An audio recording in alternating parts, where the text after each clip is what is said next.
शर्म नहीं आती इमरान खान जी को? वो कहते हैं कि मुझे कबायलियों से प्रेरणा मिलती है। अजी लानत है जी, क्या प्रेरणा मिलती है आपको कबायलियों से? युद्ध विराम का हजारों बार उल्लंघन कर दिया। भारत ने कभी युद्ध विराम का उल्लंघन नहीं किया, लेकिन हाँ, मुंह तोड़ जवाब जरूर दिया है और इसी तरह मुंह तोड़ जवाब हमेशा मिलता रहेगा। आईएसआई की सह पर आप गुप्तचरी कराते हैं, आप आतंकियों को पालते हैं, पोसते हैं, ऐसा नहीं चलेगा। ये भाड़े के आतंकियों का खेल अब खत्म हो चुका है। बहुत साल देख लिया, भारत ने बहुत सब्र किया, लेकिन अब भारत के सब्र का बांध टूट चुका है। भारत में भूख है, अफलास है, बेरोजगारी के डेरे, वहां तो टॉयलेट्स तक नहीं है। इनके बेसिक इशू इतने ज्यादा इनको दिखाई नहीं देते हैं। अगर भारत की बात करें, भारत का वो नक्शा पेश किया जाता है तो हमने कभी नहीं देखा, हमने कभी नहीं सुना। अब तो चीजें ढकी छुपी रह ही नहीं गई ना। इनका मीडिया तो कंट्रोल किया जाता है बीजेपी की गवर्नमेंट की जानिब से, मोदी की जानिब से। जी जाहिर सी बात है, जब कभी भी पाकिस्तान में पत्ता भी हिलता है तो सीधे भारत की तरफ उंगली उठाई जाती है। पाकिस्तान अपनी तरफ कभी भी नहीं देखता। FATF में ब्लैक लिस्टेड होने जा रहा है, उसकी कहीं कोई चिंता नहीं है, लेकिन मोदी जी और भारत अभी भी पाकिस्तान को दिखाई पड़ रहे हैं। पाकिस्तान आज तक आजाद ही नहीं हुआ है। 47 के बाद भारत आजादी मिल गई भारत को, भारत में सब कुछ ठीक ठाक चल रहा है, लेकिन पाकिस्तान अभी तक बेरोजगारी से आजाद नहीं हुआ। पाकिस्तान अभी तक मूलभूत सुविधाएं अपने नागरिकों को नहीं दे पाया। बावजूद इसके कहीं बड़े बड़े भ्रष्टाचार किए जाते हैं, आरोप प्रत्यारोप लगाए जाते हैं। ये मैं नहीं कह रहा, इसके बाद भी मैं नहीं कह रहा। आप तो इमरान खान जी की किताब देख लीजिए, मैं और मेरा पाकिस्तान, उसमें इमरान खान जी ने खुद पाकिस्तान की वस्तु स्थिति साफ की है। कैसे कैसे पाकिस्तान की जेलों में निर्दोष लोगों को बंद रखा जाता है, ये इमरान खान जी ने उस किताब में क्लियर किया है। बाकी अब वो सत्ता में आ गए हैं तो शायद पलट जाए, और भी बहुत सारी चीजें हैं, लेकिन जो वस्तु स्थिति है वो ये है कि भारत अपनी दुनिया में साख को कायम कर चुका है और पाकिस्तान दुनिया के दूसरे देशों से कर्ज लेकर अपना काम चला रहा है। कभी चाइना की गोद में जाकर बैठता है तो कभी सऊदी अरब की गोद में जाकर बैठता है। और पाकिस्तान के बारे में जो बातें कर रहे थे, ये इनको कौन सा पाकिस्तान दिखाई देता है चीमा साहब? हमें वो पाकिस्तान दिखाई देता है जो अभी तक पोलियो से जंग नहीं जीत पाया। और आपके बकौल हम पाकिस्तानी तो झूठ बोलते हैं। अब तो अमरीकी जरीदे फॉरेन पॉलिसी ने सच्चाई की तस्दीक कर दी है। अब यकीन कर लेंगे या मोदी की तरह मैं ना मानो ही कहेंगे आप? सबसे पहले मैं कश्मीर पे आना चाहूंगा कि कश्मीर की जो भी यहाँ बात चल रही थी, तो POK में पाक सरकार के खिलाफ नारेबाजी हो रही है, जिसे आप आजाद कश्मीर कहते हैं। आजाद कश्मीर कहने के बावजूद भी वहां पर आप ही की सरकार के विरोध में प्रदर्शन हो रहे हैं, पाकिस्तान के विरोध में प्रदर्शन हो रहे हैं। उसे तो मानिए, क्या उसे भी नहीं मानेंगे? आपसे पूछा जा रहा है जालिमो जवाब दो, जुल्म का हिसाब दो, लेकिन फिर भी जुल्म का हिसाब आप नहीं देंगे, आपका देश नहीं देगा, इमरान खान जी नहीं देंगे। जब भी उनके ऊपर जवाब शिवा साहब आपसे लूंगी, जरा गौर से सुनिएगा इनके पॉइंट्स। जी जी जी जी दुबे जी, प्लीज। उनके ऊपर आरोप लगाए जाएंगे तो वो भारत की तरफ उंगली बढ़ा देंगे। क्यों? क्योंकि उन्हें अपनी सत्ता बचानी है। अभी तक पाकिस्तान में यही होता आया है और शायद बड़ा ही दुखद विषय है कि आगे भी यही होता रहेगा अगर पाकिस्तान अपनी हरकतों से बाज नहीं आया तो। POK के एक्टिविस्ट सज्जाद कह चुके हैं, पाकिस्तान हमारे साथ जानवरों जैसा बर्ताव बंद करो। चीमा साहब आपकी तरफ आना चाहूंगी। जी दुबे जी की बातों का आपसे जवाब मैं चाहूंगी। देखें, मैं तो समझता हूँ ये दुबे जी जो बात कर रहे हैं, इनसे ये पूछें कि आज़ाद कश्मीर में आप बात करते हैं हमारे आज़ाद कश्मीर की और यहाँ पे जो गुर्बत और महंगाई की बात कर रहे हैं। मुझे सबसे पहले ये बता दें कि 600 मिलियन से ज़्यादा लोग जो हैं इस वक्त, ये 700 मिलियन के करीब जो लोग हैं वो $2 पर डे के हिसाब से कमा रहे हैं इंडिया के अंदर। मुझे सिर्फ इतना बता दें कि इंडिया, अगर कश्मीर पे मैं उनको, अगर इंडिया के मैं उसको छोड़ के सिर्फ कश्मीर की बात करूं तो आप आज़ाद कश्मीर और मकबूजा कश्मीर का इतना हिसाब लगा लें कि आज़ाद कश्मीर में जो लिटरेसी रेट है, पढ़ा लिखा जो हमारे जो है वो 74-75% लोग जो पढ़े लिखे हैं, जबकि आप हैं तकरीबन 65% लोग इंडियन ऑक्युपाइड कश्मीर में पढ़े लिखे हैं।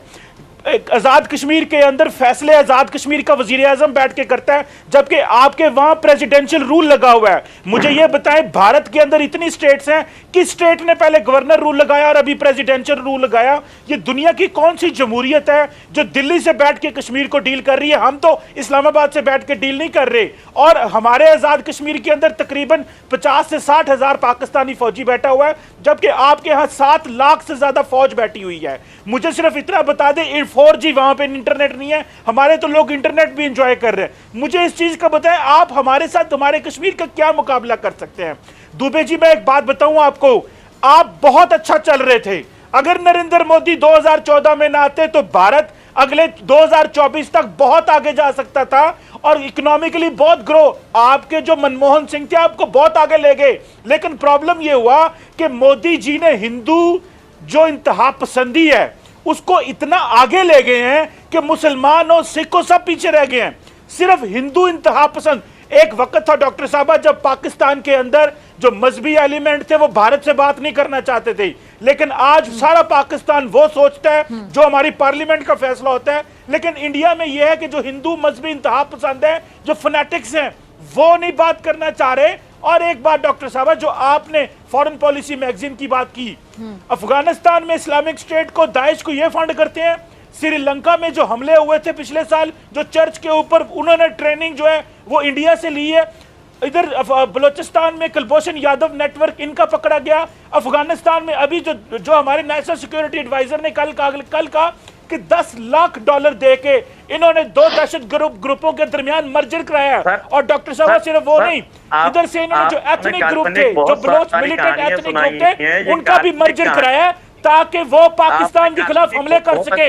ये कौन सी ऐसी ताकतें हैं जो अफगानिस्तान के अंदर दहशतगर्द जमातों को इकट्ठा कर रही हैं और पाकिस्तान के अंदर वो हमारे भाई जो लड़के बलोच मिलिटेंट बन चुके हैं जिनको भारत फंड कर रहा है और वो पाकिस्तान के खिलाफ लड़ने की कोशिश कर रहे हैं? ये कौन है जो उनको पैसा दे रहे हैं? और ये दोनों ग्रुप एक वक्त में तैयार हो गए हैं। और कराची में, याद रखें आप बात, दुबे साहब मेरी आखिरी बात है, आपने वहां कराची में चाइनीज को मारा, चाइनीज को मार के बलोचिस्तान। मैं आखिरी बात कर लूं, दुबे साहब जो मर्जी बोलिएगा, कराची में भी आप चाइनीज को मारते हैं। दुबे साहब एक मिनट जरा लेट हिम कंप्लीट, जीवा साहब को कंप्लीट करने दें। मैं आपकी तरफ आती हूं, मैं आपको मौका दूंगी, यहाँ का माइक म्यूट नहीं करूंगी। वहां कराची में स्टॉक एक्सचेंज में चाइनीज में पैसा लगाया हुआ था। आपको पता नहीं इस चीज का? शंघाई से बड़े बड़े बिजनेसमैन कराची आए हुए थे। जब से ये दोवल साहब आए हैं, ये जिसको हम दोवल डॉक्ट्रिन कहते हैं, वो ये करिए कि भाई आप पाकिस्तान के अंदर इकोनॉमिक सिक्योरिटी ना आने दो। पाकिस्तान मसरूफ रहे दहशतगर्द जमातों से लड़ता हुआ और फौज भी मसरूफ रहे और इकोनॉमिकली ग्रो ना कर सके। और दुनिया को बताओ, वो तो एक ऐसी जगह है जो स्टेबिलिटी नहीं है वहां पे। चीमा साहब, आपने बहुत सारी बातें बोल दी और एक्सपोज करेंगे। ये अपने एक स्वप्न काफी अच्छा है आपका, आप देख सकते हैं, क्योंकि पाकिस्तान अभी तक एक स्वप्न ही देखता आया है जो अभी तक साकार नहीं हुए। आपके यहाँ 1 करोड़ से ज्यादा पश्तून कबायली हैं जो अवैध हथियार रखते हैं, लाखों कट्टरपंथी संगठनों से जुड़े हुए हैं। आप उनका कुछ नहीं कर पाए अभी तक, उन्हें नहीं सुधार पाए। इमरान खान जो है आप उनको समर्थन करते हैं, गरीबी झेल रहे हैं बेचारे, साक्षर नहीं है, आप उन्हें साक्षर नहीं करना चाहते, आप उनके हाथ में गन थमाना चाहते हैं, उन्हें हथियार देना चाहते हैं। पीओके में बसे कबायलियों को हथियारों में आपने होड़ लगवा दी है। इसके अलावा जो है, आप शर्म नहीं आती इमरान खान जी को? वो कहते हैं कि मुझे कबायलियों से प्रेरणा मिलती है। अजी लानत है जी, क्या प्रेरणा मिलती है आपको कबायलियों से? आपको कबायलियों को मेन स्ट्रीम डेवलपमेंट के साथ में लाना चाहिए, आप उन्हें आगे नहीं बढ़ाना चाहते। क्यों आप उनका इस्तेमाल करना चाहते हैं?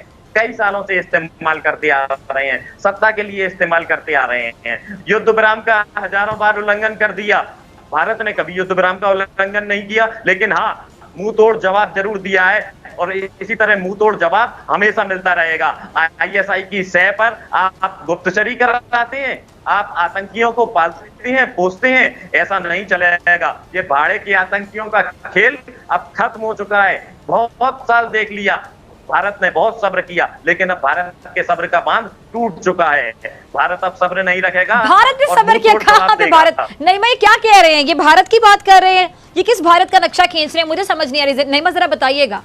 क्या कह रहे हैं दुबे जी? नहीं देखिए ना, दुबे जी को भी इस बात को समझना होगा कि ये भारत जिसकी आज ये बात कर रहे हैं, ये वो भारत नहीं है जो 2014 से पहले था, कि चाहे कांग्रेस की गवर्नमेंट रही है या बीजेपी की गवर्नमेंट अटल बिहारी वाजपेयी जी के जो अंडर रही है।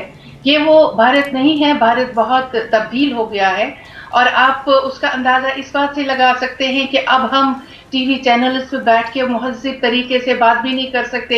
एक दूसरे पे कीचड़ उछालना, मिट्टी उछालना या एक दूसरे के प्राइम मिनिस्टर के खिलाफ इस तरह बातें करना, ये कभी नहीं होता था। और ये इस बात की जमानत देता है कि हमारी सियासत जो है कि वो कितनी नीचे गिर आई है कि अब हम बात भी नहीं कर पा रहे हैं। और हमारे जो रिश्ते थे और जो हमारे हर तरह के रिश्ते 47 में जो ये पूरा एक सब कॉन्टिनेंट एक था, अब उसमें इतनी तलखियां, इतनी दूरियां और इतनी दुश्मनियां पैदा हो गई हैं कि अब हम एक दूसरे से बात भी नहीं कर पा रहे और महज़ब तरीके से जो हमारे मसाइल हैं उनको हम हल नहीं कर पा रहे।